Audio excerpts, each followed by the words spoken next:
Welcome to the Cool Fireman Podcast, a virtual firehouse kitchen table with Matt, Adam, Brian, Doug, and Freddie, where they discuss everything that matters in today's fire service. Now let's get to the show. That I want that hat, but I just want something more. I'm gonna do like something else on the hose part. So, but it's a pretty rad hat. I love it. Sucks to suck. It took me everything that I had to not buy it. But you spent almost $100 on two hats. So, all right. Very good. Going to be a fun one today. Welcome back to the Cool Fireman Podcast. You got Matt, you got Doug, and you've got Adam, otherwise known as America's favorite uncle. Yes, you do. Yeah.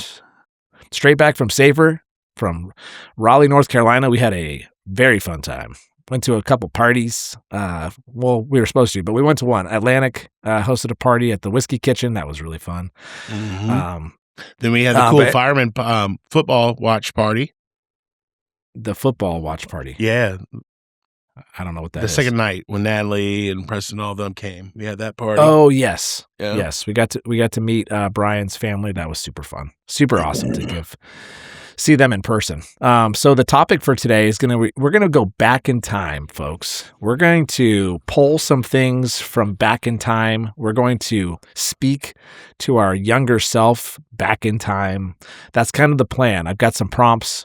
I got some questions that we're going to discuss about everything going back in time. How's that sound? Sounds fantastic. Yes, it does. Wayne's World, party time. Excellent. All right, kids, if you don't know Wayne's World, you need to go back to the 90s. We're going back in time, and if we were to go back in time, what movie we would watch? It'd be the Wayne's World. Right, Adam? Yeah. But before we talk about back in time, let's do some housekeeping. Folks, it's time for housekeeping. All right, housekeeping. What do we got, boys? Like I said, you got Doug, Matt, and Adam today. Brian I think he's out washing his hair and he's getting a blowout and getting his nails done. Yeah, and then after that, he's attempting to jump over an 8-foot fence. So that should be interesting. He's gonna throw his back out. He's gonna break something. He's gonna break the fence and the leg. Yeah, again. Just a reminder, Patreon is up. Help support the podcast. $2 a month gets you the engineer tier. Well, what does that get you, Adam? Oh, I'm so glad that you asked. Yes. You get a shout out when you sign up. You're able to request for podcast content as far as like topics go. Participate in turnout drills, which we've been terrible at, but I promise we will get back in line. We've just had a lot going on. But two of the best things, behind the scenes content. So you get to see a lot of extra Adam, which is always a good thing.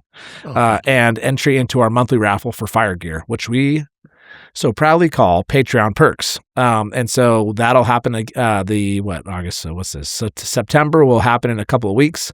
So you have a couple of weeks to sign up. It's $2 a month to get in on that and support us here at the podcast. So we appreciate that. We do have a couple of new Patreon subscribers. Do you happen to know who they are, Doug? I'm opening it right now. I have it if you don't. That's okay. Yeah, I have to look it up if you already have it up. Greg Wilson is a paid member at the engineer tier at $2. Yeah. We appreciate you. Raymond Galmiche or Galmiche. I'd love to say that. That's so good, but I probably just butchered your last name, Ray. I'm sorry. And Rodney. Rodney's free. He's made a couple of comments already on Spotify. He's really like engaging with us. I fucking love that. Sorry, Rhett. But that's all good. We haven't done a turnout. Rodney. Yeah, cough up the $2 plus tax though. It's like $2.70. I know. Yeah. And then August Patreon perks winner is Brian Can. We got that out to him. I haven't heard anything. I hope he liked it. And then real quick, like I said, we came back from Safer. We saw everybody, that we wanted to see and more. Crumb Packer. That was another name we met. Thank you. Crummy the Crumb Packer was there. Doug, you had already left. What? Yeah, I was like, when did I miss that? Yeah, I think because you left at 11 o'clock, and I think he came Saturday in the afternoon, if I remember. Oh correctly. man, I know. William the Crummy Crumb Packer was there, yeah. But some shout outs, Quinn, the little firefighter, and Travis and Rachel, his mom. Rebecca. Sorry. I see that smile. A little inside joke there, folks. Go back to a bunch of episodes ago. Yeah. Huge shout out to them. They came and joined us in our booth at Safer. It was phenomenal. We did a lot of collaborating. So many people love that little kid. It's rad. I love it. Billy from Jobtown Tools we saw, Russell from Russ Brought Out Apparel, Sam Massa we missed, but I just still wanted to shout him out. Check out our social medias. We posted something for Sam at FireTech. They're going through some things with their manufacturing plant, I believe is what it is. Yeah, they're bringing it to America, and they're having a hard time because of Australia. Yeah. They're foreign comrades. Supplies. Yeah. Their foreign comrades are giving them a hard time. So go to our social media and help Sam out. We're trying to reach Congress and the White House. We're trying to bring things back to America. So if you're all about that, then help him out. Shout out to Rhett, bro, the little kid that we say, sorry, Rhett. We got to see him for the second time in our lives, and that was amazing. That was amazing. So it was awesome to see Rhett. Saw Keegan, Doug Bissett's, the president's son. He came and interviewed us. And then, of course, Paddling for Pennies. We want to give him a shout out, but we're going to do a little bit of a segment for them next episode. So next week, we're going to talk about Paddling for Pennies. They gave us some shirts, and we said that we'd shout them out because here at the Cool Fireman Podcast, that's what we love to do. We love to help people out, man. And it's a fantastic nonprofit. Yes, great cause. Go ahead and look at paddlingforpennies.org or just Google it. It'll come up. They're helping first responders in the mental health awareness and mental health. They're, just anybody that's having PTSD issues and all that kind of stuff. So they're helping out first responders all over the place. So that's it for that, guys. Merch, the Cool Fireman at thecoolfireman.com. Go get yourself some merch that helps us out. And then to our sponsors, we have two lovely sponsors right now of the Cool Fireman Podcast, one being Unkie Seasonings, the other being the Burn Box. And they were both represented very well at Safer, South Atlantic Fire Rescue Expo in Raleigh, North Carolina. They were, I think. Adam, you did a great job, dude. From the backdrops to the prizes to the Plinko dude, you killed it. Unkie Seasoning was there. He was selling his seasonings. And I know you sold a lot and people love them. And so I want to say publicly on the podcast, thank you. You did a great job, and it brought a lot of people to our booth. And y'all did a great job running your side of the booth and helped running that raffle and everything. So that made it a lot easier. Yeah. When it's team effort, teamwork makes the dream work, baby. You know what I mean? And baby. We were doing interviews and the whole thing. So let's do a quick promo for Unkie Seasoning. That Dusty Road. The Magazine, baby. You know it, baby. The Magazine, baby. I tell you the dream. He's got a boy outside, Cody. I gotta go throw the ball for him, Rick. Have you seen that promo? I gotta go throw the ball, Rick. I gotta go, Rick. Yeah. I know, honey. The potatoes sound good and everything. Yeah, but Rick is listing all the cities he knows. Yes, I know Arlington. Rick listed every city he's been to. Trying to promo. This grass ain't gonna cut itself, Ric Flair, so I'm gonna have to let you go. I love that. I'm sorry. I love Will Sasso and the other guy and their impressions. No, I want more. I think the people want more. Very good. From the firehouse to your house, Unkie's Seasoning packs bold, firehouse-tested flavor into every meal. Whether you're grilling, roasting, or just sprinkling it on your favorite snacks, our blends turn everyday eats into unforgettable bites. Pick your flavor, shake it on, and taste why it's Firehouse approved. Go to unkieseasoning.com. Yeah, so Tom, Miss Tom, he's supposed to be there, but we need to give him a shout out. He was in the DR, buddy. Yeah. He was doing family stuff, and that's understandable. Absolutely. But Tom was the largest sponsor for us at Safer and purchased both booths for us and allowed us to, really get a lot of impressions and speak to a lot of people, and it really helped the podcast. So we want to thank Tom at the Burn Box. We'll do a quick promo. Brought to you by the Burn Box, the #1 firefighter subscription box. The Burn Box celebrates firefighter products and firefighter-owned and operated businesses. Start today and receive a monthly box of firefighter apparel, gear, and tools. Check them out at theburnbox.com. Very good. All right, that's our sponsors, and then last but not least, and probably the most important, folks, is the moment of silence we do here every single week at the Cool Fireman Podcast. I got two of them, boys. Unfortunately, we'll start off with Brian. So Brian is not able to be here today, but he asked, please, would you read this text message for me on the podcast? So this is from Brian. So many know that Brian records a monthly North Carolina exclusive show, the Carolina Fire Watch. And this month in August, he interviewed Battalion Chief Lauren Franklin with the Salisbury Fire Department.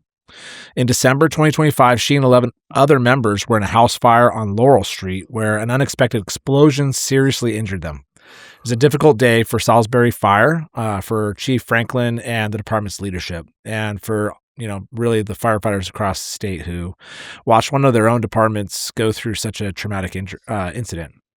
Thankfully, those firefighters survived, and they have changed so many functions since, which is what's supposed to happen, right? That's kind of how we learn our lessons, is through those types of things. But today, Chief Franklin and her family are facing another devastating loss. While we were at Safer, her husband, Sean Franklin, was tragically killed in a traffic accident in Kentucky. For a family and fire department that has already experienced so much, there simply aren't words for that can adequately express the loss. Our hearts are with Chief Franklin, her family, and the entire Salisbury Fire Department family. The fire service is a family, and sometimes the most important thing we can do is simply stand together. So today I'd like for you to take a moment of silence to remember Sean, to think about the Franklin family, and to remember the firefighters and members of the Salisbury Fire who are hurting alongside them. So absolutely terrible, I have one other thing. So with Chief Franklin, we also got an email from Tyler Adams. He said, "Hey guys, Tyler's an avid listener of the Cool Fireman, so thank you, Tyler, for your email." So he said, "Hey guys, not an LODD, but one of our local medics in Weatherford, Texas, lost his wife and 2 children in a house fire yesterday, 8/17. So this is 3 days ago.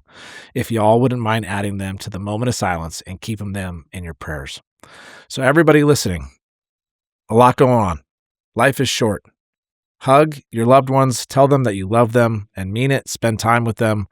Understand your priorities. That's what, I don't know, that just kind of came to my heart right now. I don't know if that's God speaking through me or what, but I just felt compelled to say that.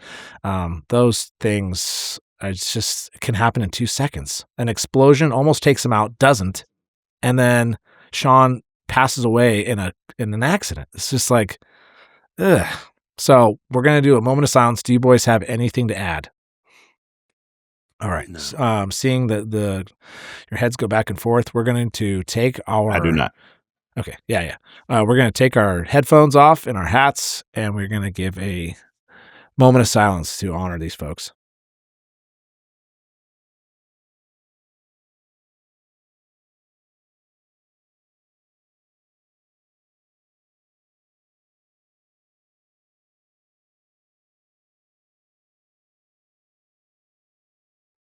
All right. Well said. And with all that darkness, how about we say a little brightness? Fireman 1231, Nick Hammond. Welcome another child in the world. The past couple of days. What's the name, Doug? Hey, he also told me he has a new sponsor, Trojan Condoms. Guy can't pull out of a fucking parking lot, man. Jesus Christ. Sorry, Rhett. I was thinking about that. I was like, you know what? If I was a condom company, I wouldn't sponsor him because he's a bad example. He's got 4 kids. His wife said as long as he wears the costume home, he can be sponsored by. Because he looked like a giant Trojan guy in the graphics. Oh man, yeah, we got to get Nick back on the podcast. Let's do that. Right, he's on paternity leave for 6 weeks, so he's got time. Perfect. He's got time. Oh, I'm sure that guy's got plenty of time. Yeah, right. We'll get him back. He gets 12 free paid weeks. Nice. There you go. So yeah, we'll get him back on. One thing I just thought about too. Huge shout out always, Kenny Mitchell, Operation Yellow Tape. He was on our backdrop at Safer. Wasn't able to make it. He was back home or with a dear friend that was having trouble. I can't remember the story. Sorry, Kenny, but I know you were missed at Safer. Our first handshake and big bear hug will have to wait. But just want to give a quick shout out to Kenny Mitchell and everything that he's doing for first responders. Yep. Doug's shaking his water ball just for you. And remember, Operation Yellow Tape, number 5. October Operation 3rd. Yellow Tape. Chesterfield. Number 5 October 3rd.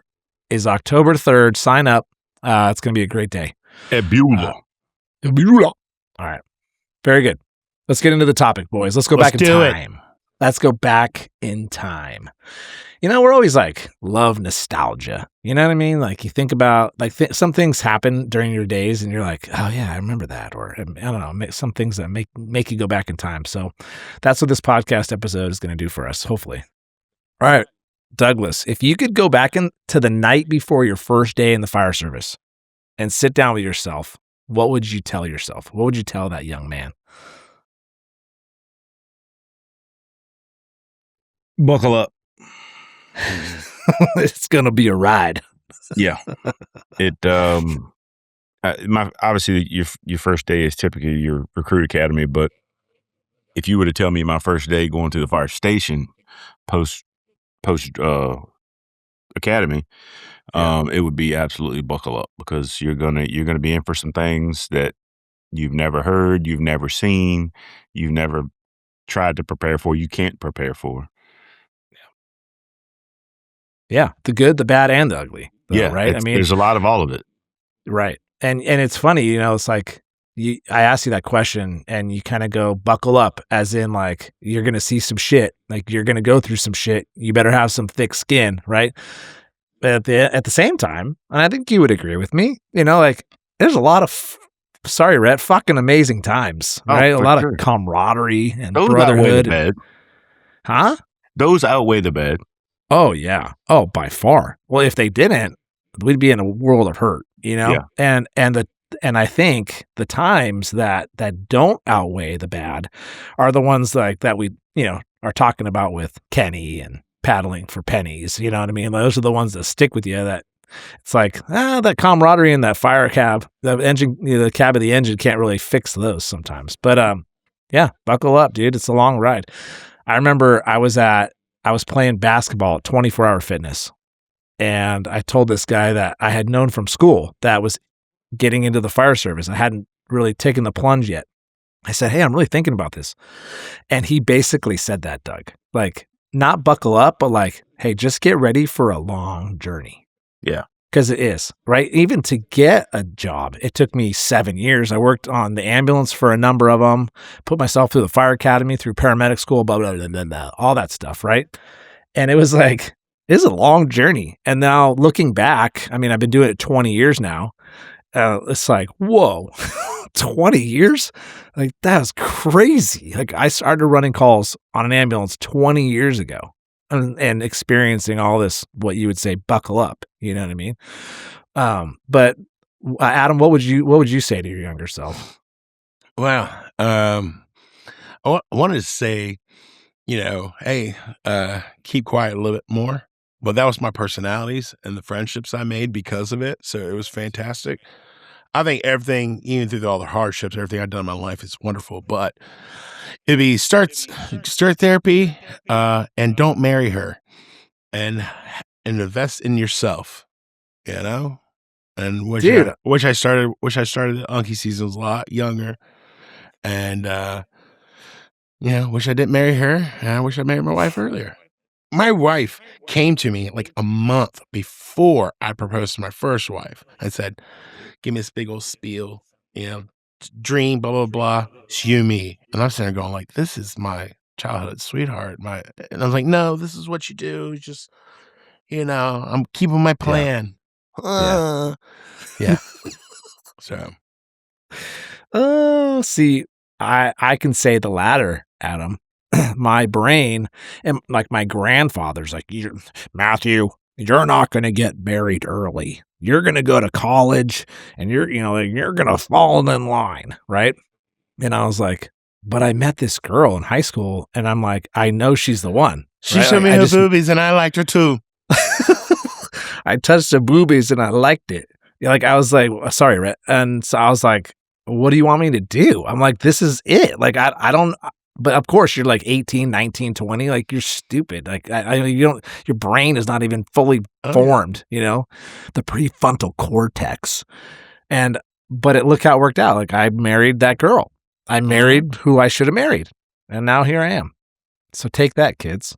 I don't know. Everything's different. But anyway. Exactly. I would say I'm going to go back to our first episode with Kenny Mitchell. And do you guys remember what he said? He said, I would give myself grace. And dude, that couldn't be more true. Cheater. That's a good one. I know. But it was the first thing that came to my mind. And I remembered that Kenny had said it. And I've told this to so many people since that first episode with Kenny. I said, man, I've got this guy. I've never met him in my life, except we talk, text and voice messages. And I've talked to him on the phone a million times, but he really struck a chord with me. It's like, if I was to talk to my younger self now, give yourself some grace, man. Like, we're not perfect. And it's one thing that social media does not do. Give anybody grace. They come right at your throat. Which is crazy, and I live in that world now, right? Or we do, with this podcast and being public and everything we say is being posted, you know what I mean? And so, hey, have we said things on this podcast, right? That we're like, I'll see a comment and I'll be like, man, that's a good point. Like he just kind of came at me and I was like, I totally agree. You know what I mean? But I don't get that grace. Like we hit record, Adam, and you give an answer. Like, we don't get time to think about our opinions. We just have to make it and just off of the gut, off our heart, or our brain. You know what I mean? Yeah. But and that's the fun part about it. And that is the fun part about it. Yes, I agree. And the genuine part about it. We're a very genuine group of guys that try to just, say what's on our heart. But that's what I would do with, and bringing that whole circle back on that, what would I tell my younger self is just give yourself some grace. Don't be so hard on yourself, man. You're going to make mistakes. But I love what you said, Adam. Invest in yourself, invest in yourself, be the best person that you can be. Don't take on too much, and give yourself grace. So it's a good one. All right. All right. Yeah, Adam, you go first on this one. Knowing everything you know now in life as a 40-something-year-old man, would you still become a firefighter? I was like, I want to say no, but it made such a dramatic impact in my life. For the positive and a little bit of the negative, but it comes with the territory. And as me and Kenny, I'll cheat. Me and Kenny talked about it. It's worth it. The trauma that I endured, be it on or off duty, it was worth it. It was worth it to somebody's. It was worth it to somebody's family that I showed up on the worst day. Mm-hmm. So, just not to change the course of time, I would say, yeah, I would do it again. Douglas?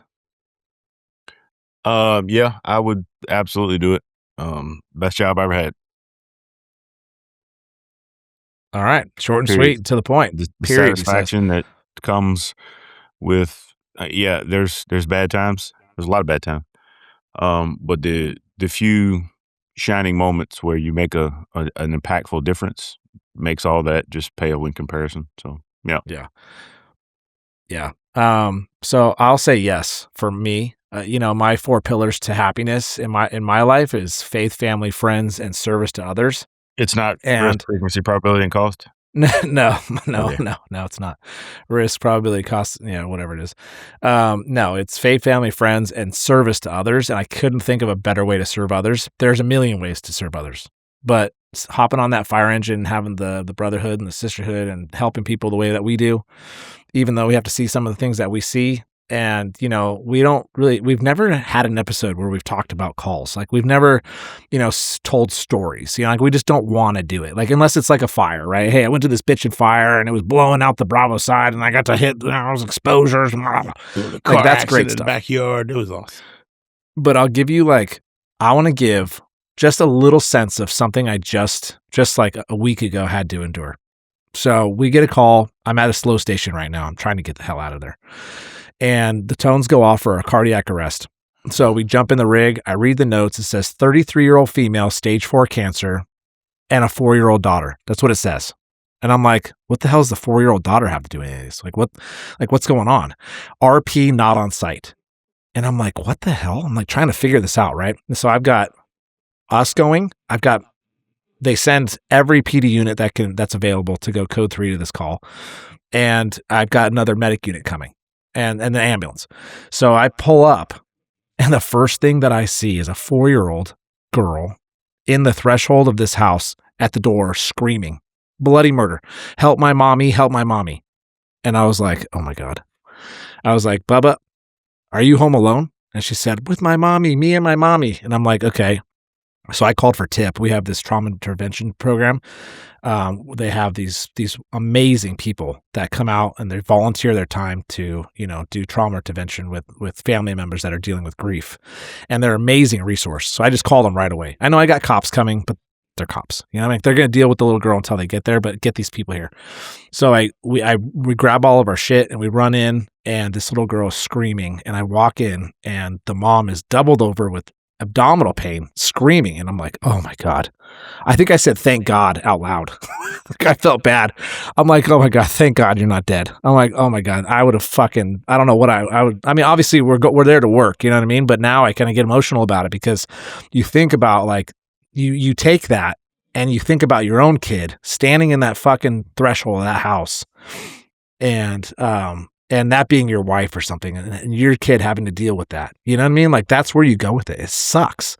That fucking sucks. So we don't talk about calls. We don't talk about those types of shitty situations that we have to see about people being run over and ejected from vehicles and on fire and all that for a reason, because it's hard to bring up and it's not fun for us to talk about. And we like to talk more fun stuff. But I do want to give a little bit of perspective. I don't know. Again, on my heart, God's talking to me, I guess, saying, hey, give them a little perspective, because we keep saying that. We see this bad stuff, years and years of trauma and post-traumatic stress. Where does that come from? And people that want to get into the fire service don't understand that because they're not there yet, but they will be. And that's why we're starting to talk about it in fire academies. And we're trying to tell people these kids need to know this stuff before. They need to hear these stories. This is what you're going to see, right? And to the people that have never been in that position and they chastise, us for having PTSD in the fire service or as a first responder, what I say is, fuck you. You know what I mean? If they chastise, it's I think it's pretty few far in between, but fuck you. You know what I mean? What you're I going just to see described, this crazy stuff, but it's okay. But you have to deal with it afterwards. It's okay that you're going to see this stuff. So don't let that scare you from doing the job. This is what you're going to see, and it's okay. It's normal. Unfortunately, it's normal because you're there to help somebody, but you need to process it and allow that story, if you will, to help you analyze whether or not you want to be a fireman or not. You know what I mean? And absolutely. And there's some people out there, it's just not for you, and it's not because you don't have upper body strength. It's because you just can't handle it in your noggin. You know what I mean? And if there's something else that's been kind of pulling your, God's been kind of, telling you, hey, go this way, but you're resisting it for whatever reason, I don't know, just maybe that'll help somebody. I don't know. So, next one. What is one thing that you'd bring back from early in your career or even further? So we've all been to the firehouse, right? And everybody's always said, oh, the old guys, oh, the old timers, oh, back in the day, they used to do this, right? And there might be one or two things where you're just like, oh man, I wish I could have that back. Is there something that comes to your guys' minds that you would bring back from either early in your career or before? Several. Must tell. Tail war riding. Tailboard, right? Did you ever get to tailboard ride? Nope. I didn't either. Small. Not one time. Well, I may have done it once in my early volunteer days, but Right. yeah. And small fire station. Okay. Small, for lack of a better term, intimate fire stations. Yeah, no super stations where you're at now. It's a super station. So it's funny you Kinda say that, Doug, because in my town, I mean, I work in Laguna Beach. Everybody knows that by now. There's lots of, it's a very affluent area, we'll say. But our firehouses are 1960s, like super small, just they're big enough new. for all of us. We're starting to overgrow it because our department is growing. Like our staff has grown. We've got ambulances now. We have to sleep them. And it's just we're starting to overgrow it. But like at the same time, it's funny. That's a great perspective that you just said that, because like from our perspective, we're like, oh my God, we live in these 1965 houses that are falling apart. We've got conduit everywhere because we're trying to upgrade our alerting system right now. And instead of going through the ceiling, they're just doing like plastic conduit up the wall and up. And we're just like, what is going on right now? This is never what I would do at my own house, And we've been told that before. And like our chief will say like, well, what would you do at your own house? Like you would fix it, wouldn't you? I'm like, well, yeah. I also wouldn't put conduit, outside on the freaking wall, And so, but that's a great perspective. I do love that, because that kind of makes me think like, if we got all 4 new fire stations and they're these monstrosities of things and it becomes less intimate, would I even like that? Probably not. Dude, somebody mentioned it in a comment. Like, you don't need 4,000 to 5,000 square feet of living space for 3 to 5 firemen. Like, that's entirely too much space. It's just wasted space. It's wasted money. It just takes away the whole team environment aspect of a firehouse. Yeah. Yeah. No, it's a great point. I love that. Adam, what do you got? What would I bring back? What would you bring back that I've seen in my career? Really, I would say right off the top of my head, nothing. I mean, I enjoy the guys that my first station, the old heads. I had a blast with them, learned so much. It would be unfair, but I would bring those 2 guys back, 2 particular gentlemen back in my career that for my first station. But that'd be selfish because they're retired and they're enjoying their life. They've done their time. But nothing in particular, because I just feel like, yes, nostalgia is great, but things move forward. Everything's progressive. Everything moves forward for a reason. And, like in the job, everything moves forward to a point, and it kind of forces you out. The job, in a sense, forces you out in one way or another, but makes way for the next person. I love that. That's good. I'd bring back plastic straws. Save the turtles, I get that. I'm just kidding. The turtles just fix our cocaine addict problems. we can have our plastic straws back. See, these paper straws are such trash in California. I don't know if you guys have. A few people around in this area have them. A lot of businesses, even in California, they're just like, no, we're not doing this paper straw BS. Yeah. And some people don't give you plastic utensils unless you ask. And they'll whole sign up and say, make sure you ask for utensils. They give you a fork that's made out of cardboard, and the first bite you bite into like whatever it is, and you get a mouthful of cardboard. So great. It's like the fun sticks. Totally worth it. No, I would bring back our 1989 fire engine. It was open cab, double clutch shifts, manual transmission. Oh, dude, that was so much fun to drive. I almost said open cabs. Dude, I only got to work on it one time. It was in relief when I got hired, and we had to go into it.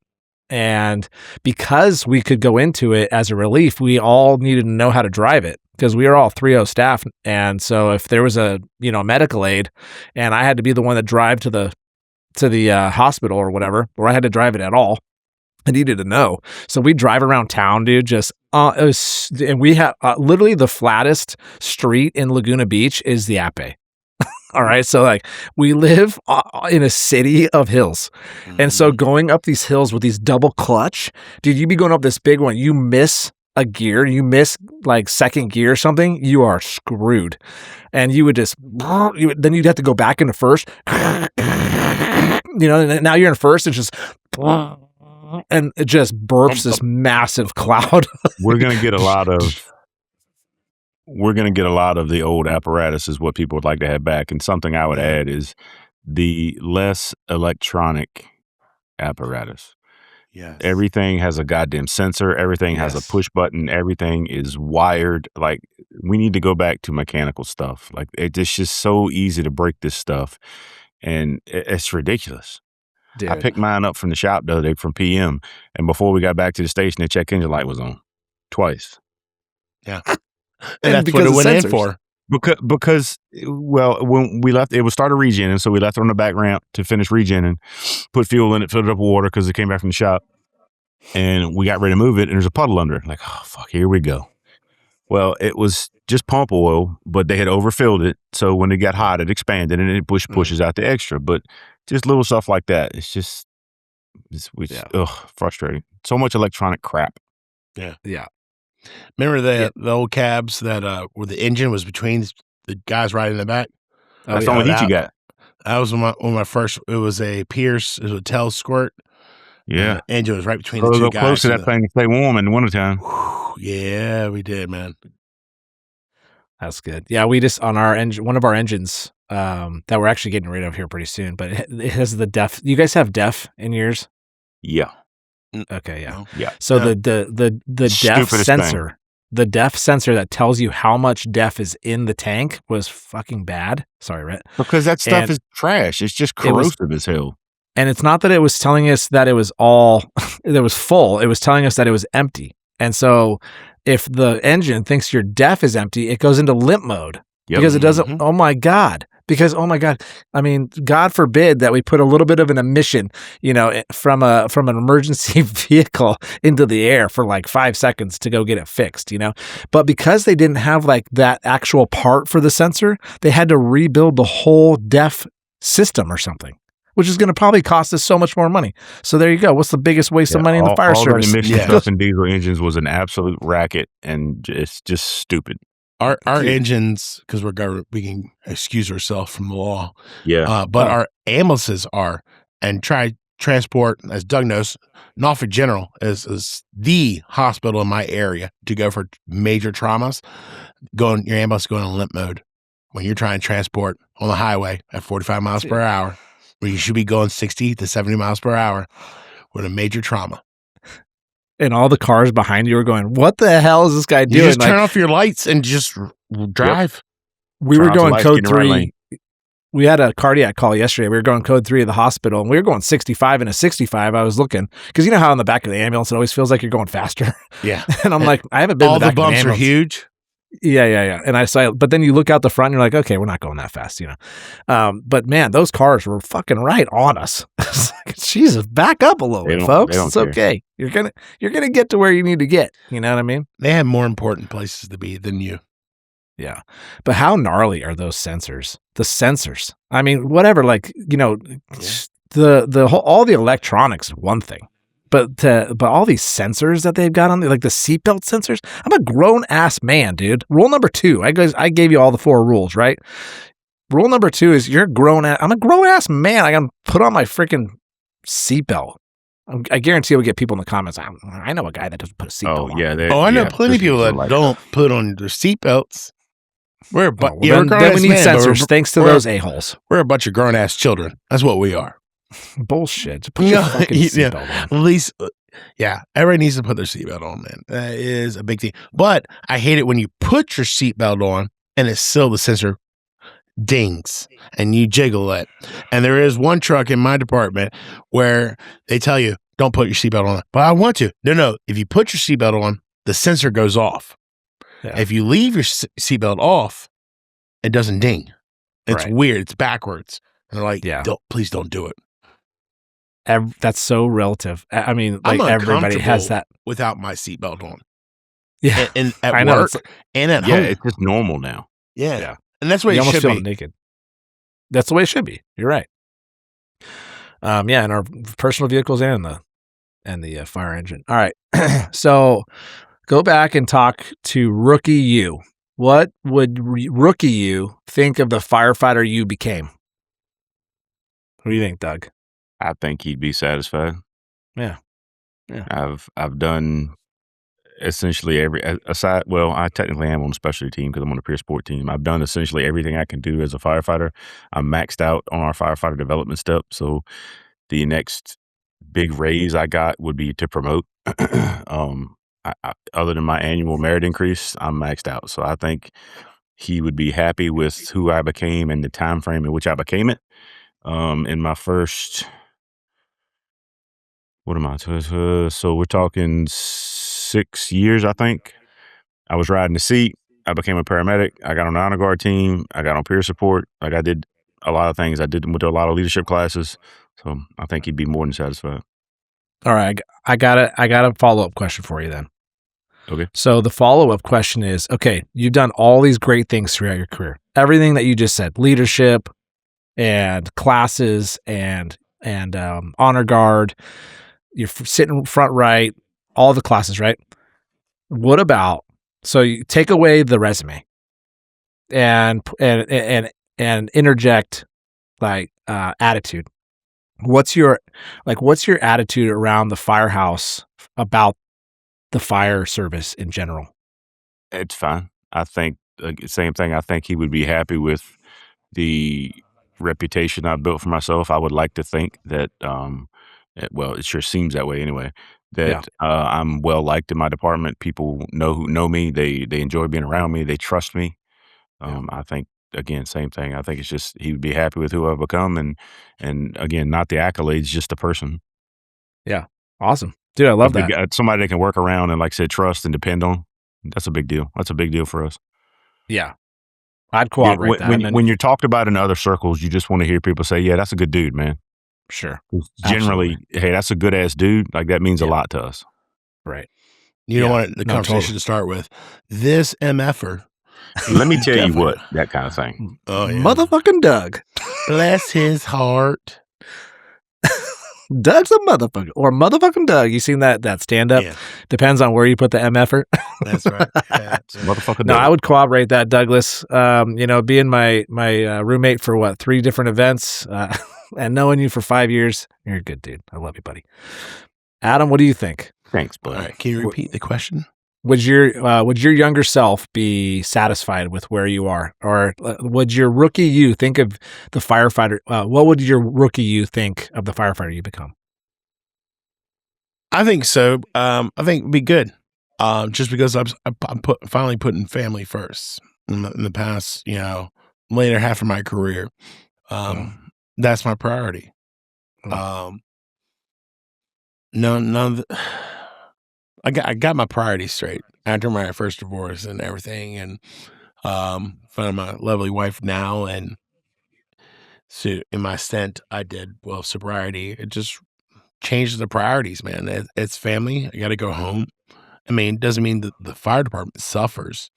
It's just the fire department's not first. My family is, right? But I still maintain everything I got to do at the fire department. Cool. Yeah. I'm going to tie 2 of them together for my answer. And the answer I said, what advice would I give my younger self, was grace. And so I'm going to pull that in for this answer and say that I probably haven't done a good enough job of that. And so I think that my rookie self, if he knew, if I had told him, hey, you need to give yourself some grace, I think my rookie self would have said, hey, bro, why don't you practice what you preach? And so I'll be honest, I don't think I've given myself the grace that I need to throughout my career. But I think that, everything that Doug said, I've always wanted to advance my career. And so whether that's helping people with projects or investing in myself and leadership and promoting, and all this kind of stuff, I think that, what I've done on paper is great, but mentally and psychologically, I think I could do better. And so it's not easy. It's not easy. And it's easy to say. You can preach all day. You can get on your your soapbox. And I think that even Kenny Mitchell can say that. It's not like we're all human, and he gets on his soapbox, I'm sure, a little bit when he goes out and does his OYT talks and, hey, we need to do this, boys and girls. Hey, we need to do this. Yet the next day he wakes up in the morning and he's hard on himself, or he doesn't do what he's preaching. That's just because we're human beings. You know what I mean? But, so yeah, I think I could have done a little bit better, and I can do a little bit. I'm halfway through my career. I still got 13 years left if I go the full boat. And so I got plenty of time to give myself grace. So, let's keep going. We're almost, to the time here. Did you, we've kind of done this one before. Unkie, did you eventually become the firefighter you used to complain about? I think we did this question before, and I probably would say yes. Yeah. But it just depends. Yeah. When I was a lot younger, like my first station, everything was very opinionated and boisterous, and I was heavy in the union, so I probably did. Right. Oh yeah, right. That'll probably, yeah. especially doing stuff with your association Final and answer, your union, yes. can make you, it can make you salty like quicker because you're seeing all really this. Does. And you're dealing with people that not necessarily are against you, but it feels that way because they're like, no, we're not giving you that. And you're like, what? Like, this is firefighter safety you're saying no to. And you're trying to justify that, Or, Matt, you gone messed up. I'm not a lawyer. You broke a rule.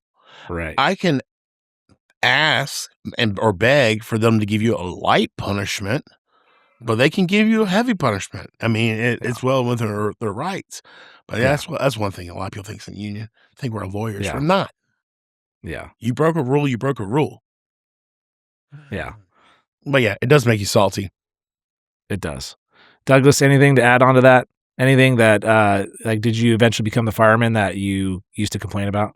No, I think I became who I wanted to become. And again, just reiterating everything I said, I think it's a guy that can be counted on and depended on by not only his peers, but his command staff. And, Okay. All right. I got a good one for you. We're almost there. What is one habit you would tell your rookie you to start immediately? What's a habit that you'd say, hey, you need to start doing this right now? Is there anything? Oh, yeah. Let me start it off. It's the obvious with the triple gents. I'm a 6'4", 325-pound man. When I joined the fire department, I was 260. I've been 260 since the 8th grade. Be careful. Watch what you eat. Yeah. Adam, that's very big of you to say that. Very big. 325, 6'4". Doug, okay, I'll let me go second because I was going to say that. Start working out, stay fit, and be healthy for yourself and for your family. And it's all part of taking care of yourself, and it's all part of what I talk about with Greg on the resilience another day. Be intentional about helping yourself, and be intentional about giving yourself time. Like here, like the three of us can probably admit that we give a lot of other people time, whether it's on this podcast or it's at work and you want to help people. And it's like, I didn't have time to work out. Really? You couldn't have woke up, had a cup of coffee, ate some eggs, and like 20 minutes later gone out for just 30 minutes and just walked on the treadmill. You know what I mean? And not only does that like help you physically do the job, I would say better. Some would, I don't know. There's a fine line because whether you're out of shape or not, you're going to do the job better if you're more fit and you're stronger. I do agree with that. And it's going to keep you on the job longer, guys. If you're fit, and you're not going to get injured, you're not going to be, but like Doug, I mean, how many times have you gone out on injury on duty? 0, right? And you would probably say I could tend to lose a couple pounds, right? So it's there's always that too, you're a big dude, strong as fuck. You could bust down a fucking, red brick wall right now if you needed to, you know what I mean? Yeah, you can. And yet we still have people sitting here saying, oh, this guy's overweight. It's like, what? But I do agree with them in a sense of being healthier and at your appropriate weight, that would lengthen your career potentially. You know what I mean? A little bit of movement will help with your energy for the good, and help with your sleep. Just a little bit of movement. It really does. Yeah. Mm-hmm. Mental health. I mean, it's a massive difference, and it's all about just taking care of yourself and being intentional about, being resilient, which is, different areas of wellness. I'm not going to get into it, but so what would you tell yourself, Matt? Just eat a little more turkey bacon? I mean, salmon. You're more Greek. You're a guy that works out and everything, and you had your little significant your incident. Like, woof. Right. That's Okay. hard. So let's bring that up. So if you want to. so people have told us that, I'm fit on this podcast, right? But I'm the only guy that's had a heart attack and almost died. I had 100% occlusion in my left anterior descending, folks, but otherwise known as your widowmaker. I'm that guy, and that's probably, so there, it's multifactorial. It's the stress of the job. And, it's partly like my grandfather's grandfathers had heart attacks. So but it is multifactorial, and it goes back to, and this is how I've answered it. This is how I answer, why did you have a heart attack? Is going back again to the grace thing. I had never given myself enough grace. And I get so anxious about what I'm doing and how I'm doing it and what I'm saying and how it affects people and all this stuff that it like winds me up so fucking much that I've given myself a gosh darn heart attack. Like, what the fuck? You know? think it was the gas station living, being a EMS off worker? Eat everything off the rollers? Oh, I'm sure that's definitely gotta happen. That's a different lifestyle than like straight EMS is different. We used to post in front of Carl's Jr. Yeah. We used to post in front of Carl's Jr. every day. And I'm like, what's easy? You just everything's so delicious, especially the breakfast. Dude, what was their hamburger? The something star. The big star. Famous star. As long as you got Mimi making those biscuits in the morning, it was going to be a good breakfast. Yeah. But, it always told me after I was finished eating it that it was not a good idea. You know what I mean? Because it's just not even like real food. But anyways, no, that's a good point, Adam. You bring that up, and it's 100% legitimate. So, but yeah, I would start that. It's, make it a good habit to take care of yourself and invest in yourself, like you said too earlier, Adam. Start investing in yourself, not just physically, but mentally, and even if me, business wise, I wish I started that a little earlier and everything. Yeah, Douglas, you have anything to add on that one? What was the actual verbiage of the question? It was, what one habit you would tell rookie to start immediately? Yeah. Be better about picking up after yourself. Nice. Be really hyper acute about picking up after yourself. Yeah. Drives me mad. Nice. Guys who don't clean up after themselves. And a simple one. Like, right? I mean, like, that's a simple one. You can kind of go deep or you can go surface level, and that's like, because some people be like, duh, like you're an idiot. Like, but no, that's just a simple one. You live with a lot of dirtbags, just FYI. Yeah. I love when I visit like other stations or even at my last station, I want you to be able to walk through that station and see that I wasn't there at all. Yeah. When I ate my lunch, I scrubbed and cleaned my plates, I dried them, and I put them up. Because I didn't want to get blamed for anything, because we had those people.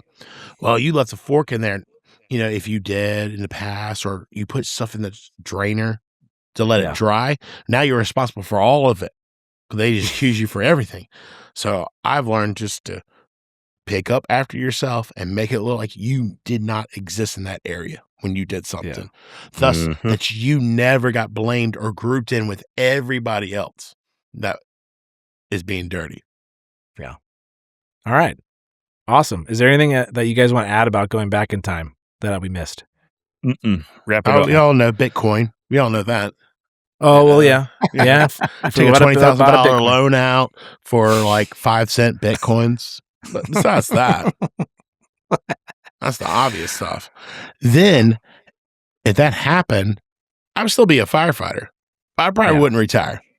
Probably right about now, I'd go ahead and say, forget it. Let's cash out these coins. Yeah. Okay. Well, before we finish, let's do a little snail mail. It's snail mail time. All right. Snail mail. Snail mail from comments from Spotify. We got Daddy-O. This is probably Adam, but it says Daddy-O. I like it. I like it when you call me daddy. Daddy-O says, love your podcast, ! I have started going through your podcast in order. Keep up the great work. You guys really hit the mark when talking about fire talks, volunteer or paid. He's got a lot He was of catching up specifically to do. he was specifically talking about me.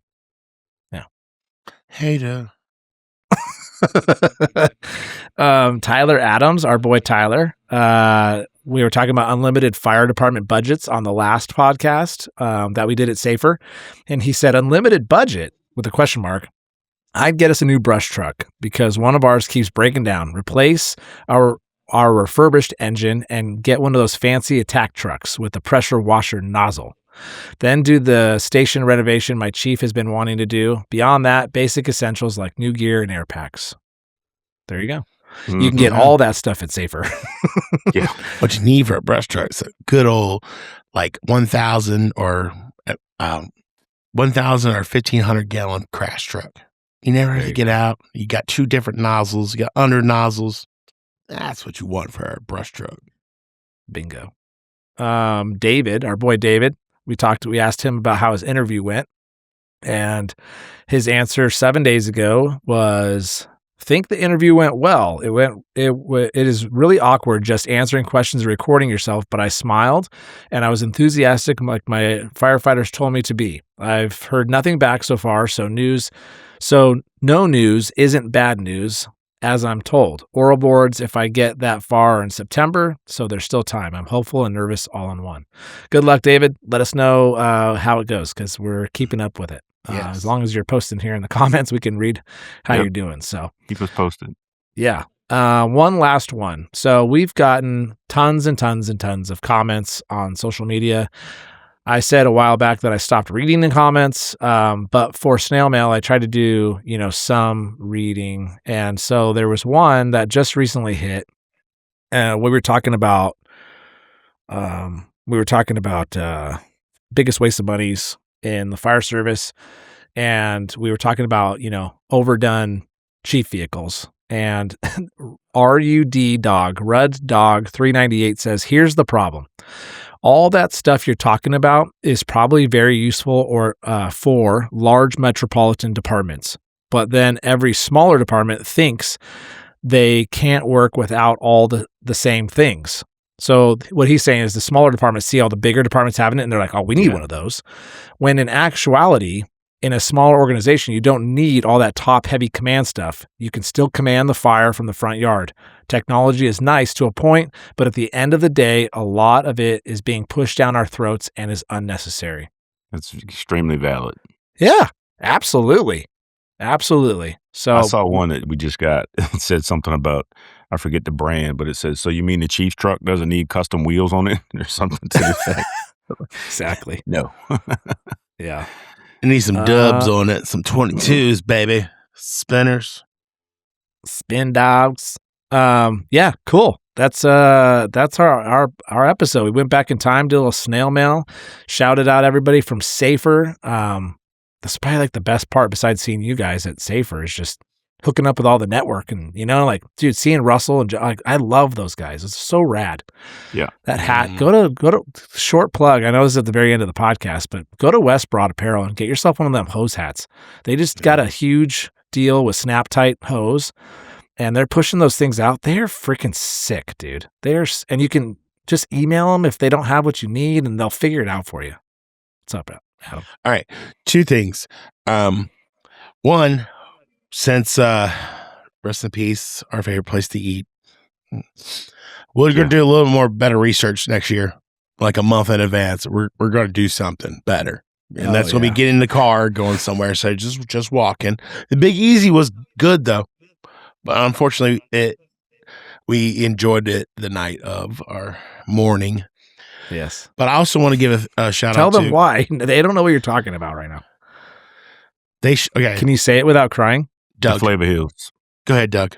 It's your shop. It's your shop. Yeah, Flavor Hills. I've been looking forward to going back there since last year. And Wednesday night, we all got to the hotel and took a little walk going to the Flavor Hills, and there's a sign on the door said they're closed indefinitely. I was some kind of upset.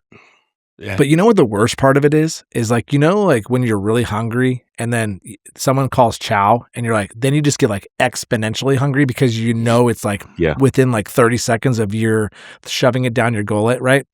And then you get a call and you're like, fuck. Somebody didn't call Apple Maps and tell them to take it off the map. So it was on the map. The signage of Flavor Hills was still up. So we had to. The credit card machine was still on. Every light in the building was off, but the credit card machine was lit up. I grabbed the handle to go into the restaurant and it was locked. And I'm like, oh my God, maybe they're just locked. Maybe they're just closed Wednesdays or something. Yeah, that's what I was hoping. It says closed indefinitely. So Kaya, what happened? So we're gonna do a little bit better job of doing some research next year and have a better idea before we go. But I also want to give a shout out to National Fire Radio and Taylor's 10. They gave us legacy cards to give out to kids and stuff like, for part of our raffles. Jeremy and Taylor, they've been super nice about giving us legacy cards, and we're getting out first editions, and they're on the third edition, I think now. You kind of took one of mine. I was going to mention Jeremy. Just shout out to him for coming by and chatting with us for a little bit. We love talking to him. Glad that he obviously knows who we are, and we share a lot of same values. So that was a really good conversation with him. Yeah, grab his new cookbook somewhere so we can Soups get and a hold Sandwiches.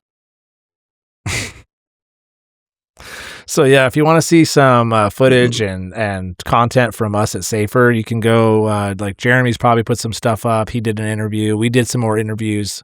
Adam did a really good job of posting a ton of stuff on social media about us being at Safer. So you can go to Instagram and check all that out, or Facebook. And if anybody wants to support Jeremy, go watch him on this TV show on FX, The Bear. He's on there. And support him by watching that.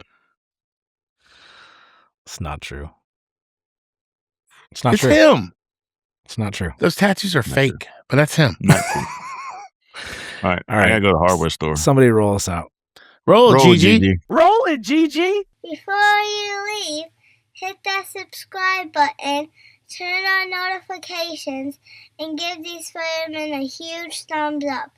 Also, make sure you check out the coolfireman.com for more. Thanks!